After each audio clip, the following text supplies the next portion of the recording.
Hello everyone, welcome to the Vlog of Time. I'm Zack, and we are kicking off this adventure. No more prologues, no more introductions. We are going to be getting down to the nitty gritty of the Eye of the World. Now before I start, I actually got a few comments with the first video that I put out, and asking me why am I starting with the Eye of the World. There's like a prequel novel, I think it's called New Spring. I think it's right here. Yeah, there it is. But honestly, I didn't know it existed. Plus, some people were like, "Hey, don't read that first. Go in pub date," and that's what I'm going to do. I'm going to go by publication date that Robert Jordan did, and go from there. I'd rather read this story as it was coming out rather than potentially getting spoiled in that way and being like, "Okay, this is what's happening. This is what's happening." Because when it comes to prequel stuff, we're talking about like Star Wars prequels. Second you know about that prequel stuff, either becomes you know things 1,000 pages ahead, or you just like, oh man, this is what it is. But we are going to be talking about chapter 1 and 2 for this week, and this is exciting. This is new, this is different, and things are kind of coming back to me a little bit. I'm remembering a little more, but we're going to be talking about it. But first, let's play that cool introduction.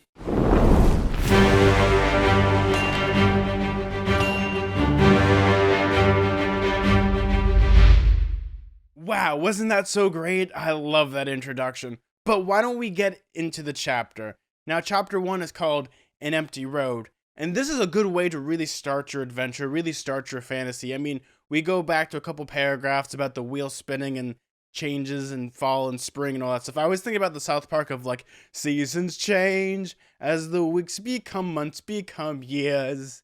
So this is a way to really start your adventure. You open up with these two guys, a father and a son. You have Rand and his father Tam, and they're just walking around this dusty road, and it's almost, it's not a very mundane thing, but they're explaining things about like the winter's coming and there's more dangers coming, such as wolves, and it's harder and harder and harder to leave the farm because of all the dangerous things on the road. Like even Rand has like he's like packing heat with like his bow and arrow. And you get like those little elements that I really do enjoy. Though we get kind of like the Lord of the Rings thing where you see the rider off in the distance, he's hooded. You can't quite see his face, but Rand knows that this person here is like, I want to murder you. And the weird thing about this guy is he's very magical and mysterious because his cloak doesn't move in the wind, even though it's kind of windy out. And he just knows, even though he doesn't see his face, that I'm going to murder you. Now, we're introduced to both Rand, who is, I'm going to take a guess and say is our protagonist, because the way they get into his head is what we're going to be doing with this, because we're following almost a hero's journey a little bit if we're going into Star Wars. Simple farmer boy who has aspirations of maybe bigger things or being compliant, but he's going to be going on this adventure. But we get that, like, he's a farmer's kid. He's just turned 14 because he's like getting into puberty because there's a girl that he likes in town. And he's like, gets all like jittery and like, I don't know what to do. Like his voice is changing. You're going on the adventure. He's going to become a man by the end of this adventure, whatever happens to him. But we follow him and his father Tam, and Tam doesn't believe him. And we end up going to Edmund Field, or the Two Rivers. I'm guessing that the town's name is Edmund Field, and then the region's called the Two Rivers. I apologize, everyone. This is, again, very basic stuff, and yes, I'm going to assume it's Edmund Field. But they go there, it's a quaint little town. It's very, medieval, rustic feel to it, and they're getting ready for their springtime, Beltane, which is almost like midsummer? Less the movie, more the tradition, maybe. I don't know, maybe some bad things will happen and we'll get Nynaeve in like a flower dress. But yeah, like everyone in the town is kind of coming out. They're really getting excited for this. And I'm going to put this out there. I'm going to try really, really hard not to compare this to The Lord of the Rings. I mean, the book, like, says it right here, but I don't want to base it off of the book, because when it comes down to a lot of fantasy, we have like this weird misconception of, hey, if you like Lord of the Rings, you'll love like the King Killer Chronicles. Like Game of Thrones, you'll love the Lies of Locke Gamora because it's similar, but not really. So I'm gonna try really hard not to lump it in that category, because I think, once again, this single line of text is the most damaging thing to the series, because already in your mind, by having it pretty much, Jordan has come to dominate the world. the token began to reveal. By just simply saying that, you're already in the mind that it's going to be a Lord of the Rings-esque adventure, and we kind of see this with the opening with Beltane.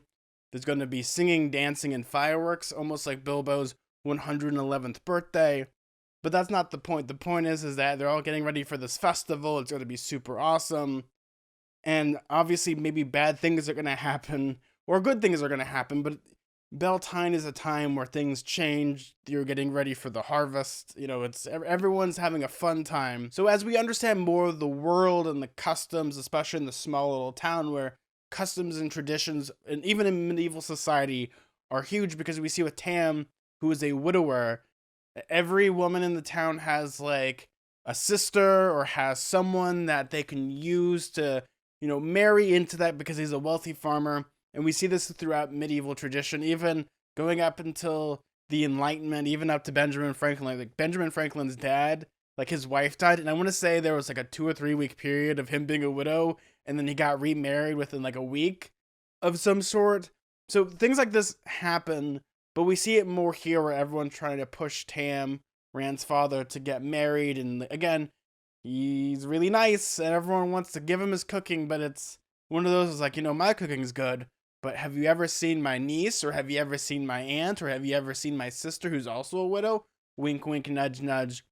But we see this again also with like Rand, who is this, this teenage boy. He doesn't really leave the farm all that much, but when he does, he gets to hang out with Matt, who is Matt. What's the best way to describe him? He's very mischievous. That's like he's the fantasy Dennis the Menace, as we see within the chapters, where every time someone has to blame something, it's always on Matt, because he's the trickster, he's the jokester. And there are good comedic foils where we have Rand, who is more like the straight and narrow, like middle of the road protagonist, where you have Matt, who will probably get more into trouble. He's almost not like oh man, I'm going into it. I should just make a counter. You have like your Sam, who's kind of a little bit like that, or I guess it's more like Pippin in many ways, or they're mischievous, but you have the very neutral character who's supposed to be the morally ambiguous character, just be in the middle, which we get that with Rand. But when it comes to Matt, I actually kind of like Matt a little bit, because, he doesn't really want to help all that much, but he knows when to talk and when not to talk, and that's something that I really do enjoy. But, things are weird on the road, and also at the same time when it comes to the town's politics, there's actually 2 divisions of like almost the government. Like you have the mayor's the innkeeper, but also they have like a council in the town, but also at the same time there's like the women's circle. So there's almost 2 different power struggles a little bit, because the main point of contention is that they have a new wisdom who is younger than most, Nyanyev, I want to say her name is. I kept thinking her name was Nanyub, which I think is a Star Wars character. And I think, Return of the Jedi. But there's oh man, I'm about to go on a tangent really quickly. A fun fact about that character, the language that they use, I want to say that language is an actual language in our real world. And when they record all of his dialogue, they showed it to the guy's village, because I think it's in like Africa, or it's just a place that has like this dialect. And they showed it to like his village, and everyone started laughing. And the people like showing the movie for like the Return of the Jedi, like, why are you laughing? Because apparently when he was recording his lines, he asked, can I use the bathroom? And I guess when they were going into the recording booth, they were still on. And when they got out of it and they started putting his lines together, they thought that what he said was really cool sounding. So in the movie, he says, I want to use the bathroom, please. And that's just a bit of dialogue, but because no one knows about it, that language, they don't realize that what he's saying. Oh man, I'm going on a tangent about Star Wars again. I'm so sorry. But yeah, we have Nanyev, who is, the wisdom. She's a lot younger, but then you have like the older guys of the town are just like, I don't like her. Every time she says something, she either walks away or she's mean. And you have like that point of contention, which is interesting when you get into like this world, like especially within this medieval society, where you're supposed to listen to your wisdom, or the person that's supposed to be the one that has healing knowledge, or just all these they're the smartest person there, but no one's taking their counsel really well. They're almost like maesters, I'm going to assume, like in Song of Ice and Fire a little bit. But you have like this interesting point of contention, but at the same time, Matt has seen the mysterious rider on the road. So we're going to see, is there going to be more of a mystical element? Is it going to be almost, oh god dang it, like a ring wraith almost? Are we gonna have that scene? They have like that focus, where like, get off of the road, everyone. Like there's things like that. But this was a really strong chapter. Yeah, we're getting into clothing descriptions finally. But I really liked how Robert Jordan in this chapter really described just the empty road, the trail, how the sun comes off the leaves, and how the nervousness of the air. If you've ever been walking in the middle of nowhere and you just feel uneasy, that is what he pretty much describes within this empty road between Rand and his father. And I really like that. I really like those types of descriptions, and I really like we're getting into the little small town stuff. We're getting into the hero's journey a little bit with, this is normalcy. This is like picturesque. This is the small town. This isn't the big city. This is where you have dreams and aspirations of going places. Like the biggest trip you could do is go to the next town over. And back during the medieval period, that's actually a good thing, because if you didn't go to a city, you'd have to go to a town, and towns could take days to get to, depending on how the roads are and so on and so forth. And it's the big thing. Like the biggest thing that Rand has done is actually go to the mountains and like touch it, which is funny to me because it's called the Misting Mountains. Oh man, we're getting into, again, I don't want to say it. I should just get like a swear jar, almost a Tolkien jar. But now that we know that there's like a mountain there called the Misting Mountains, or the Mountains of Mist, or whatever it's called. Now this giant mountain, is this the mountain that Lews Therin blew off and turned into a new mountain? And maybe this is kind of the thing with like Rand a little bit. We'll have to find out with that. So we get to chapter 2, which is called Strangers. It's a continuation of that chapter. There isn't a time skip. They're getting ready for Beltane. Mat and Rand have to deliver some barrels, and things are kind of, normal a little bit. Everyone's a little happy because there's this thing called a Gleeman, who is a bard. That's what they apparently are. They wear like quilted capes, and they're like really fun. But not in that, but they also have like fireworks and cheer and merry. But the most important thing is at the same time, there are now strangers in the village. You have this woman named Maureen and this guy named Lan there, and Lan's like this big soldier type. I'm sure he's like 6'5", and everyone has to like full crane their neck up to see him, and he looks like a soldier. But then you get Moraine, who is this mysterious lady. I guess they call her like a highborn lady. Like she's like beautiful, almost like enchanted like. And you get into like these weird things, these weird trappings of what's going to be happening with this. We have strangers coming into town when it's a big deal to the strangers. So something's up. Something bad's going to happen. You have a Gleeman, you have fireworks, you have these strangers coming in, and by the end you get a peddler.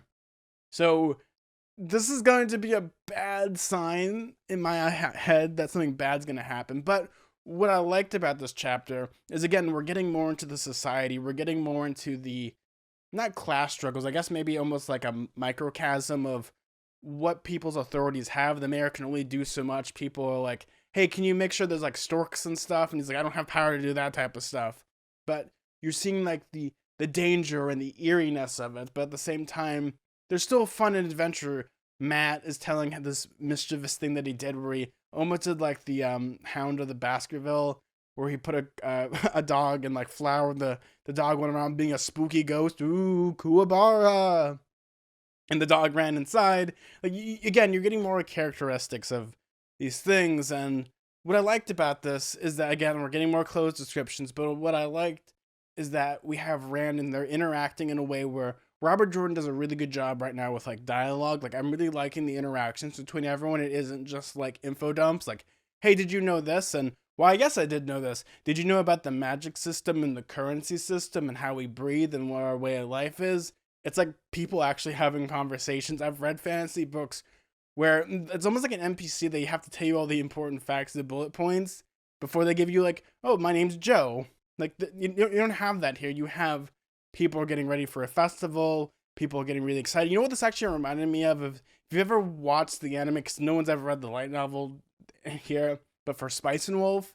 But we see this here, and we see everyone getting ready, and everyone's getting excited. But at the same time, like Rand's getting creeped out. He feels like people are watching him, and he walks outside, and there's like a raven looking at him, like a just like, again, Game of Thrones type of stuff, like corn. Like it's, don't trust ravens because they like eat dead things and they can mimic voices. So we see like there's more mystery, more danger. But at the same time, we get introduced to Moraine and Lan, and they have like these weird conversations about what is the two rivers? What is this? And we talk a lot about what time is, because we perceive time as a fluid thing, but we can't perceive thousands upon thousands of years before, when things might have been a little different. Names of things might have changed, especially when it comes to like street names. Like someone might die and they might change the street name to something. I always think about like Back to the Future when Marty's like, "Oh, where's Riverside Drive? Oh, you go that way." And then it's that way. "Oh yeah, it's right next to JFK Drive." And the guy's like, "Who the hell is JFK?" Because later on in the future they changed it to JFK Drive, and it's the past, now it's the future. We're talking about time travel, but you see that, especially when it comes to here, with how time has changed, and Moraine's kind of letting on a little bit, like she's here for a specific purpose, probably for Rand, most likely. But they talk about that, like, "Oh, this place used to be this magical place." It's Dragonmount, everyone. This is pretty much what it is. This is why you live here, and age is time and gone. Like, she actually had this cool ring that's almost the symbol for like the serpent eating its tail, which is a symbol I always think about, like Ragnarok, or I think about Norse mythology a little bit when it comes to that. But we're seeing time in many different ways, as a wheel, as a serpent. I'm sure it's going to be as the figure eight for infinity. We'll probably get that one too. But that's the cool things that I love about that. And again, we get so many descriptions of clothing, just how Moraine's clothing is like blue, but has cream, but has gold. And then you get to Lan, who is like wearing like almost army camouflage in a way they describe, like he can like blend into like the leaves and stuff. Like, oh man, this is deep, man. He can like cover up. I can't see you, man. It's like the kid that goes to high school wearing all camo. A little bit like, I love those dang memes a little bit. But yeah, we get those descriptions, but again, we get that dialogue, and I don't know what's going to be happening next, because the way they end this chapter is pretty much, this is going to be the best Beltane ever. We have a Gleeman, we have fireworks, we have a whole lot of things, but then probably more nefarious things are going to happen. When it comes to anything about adventure stories, you got to kill the parents off. I feel like Tam's going to die. You can't have an adventure story with a kid that's 14 and not have his parent involved. Like, you have to get them out of the picture. If you look at Harry Potter, dead parents. You look at Series Unfortunate Events, the Baudelaires, they're orphans. You can't have an adventure with a parent. They either have to be dead or captured or disposed in a way where they can't go on the adventure to tell them nay.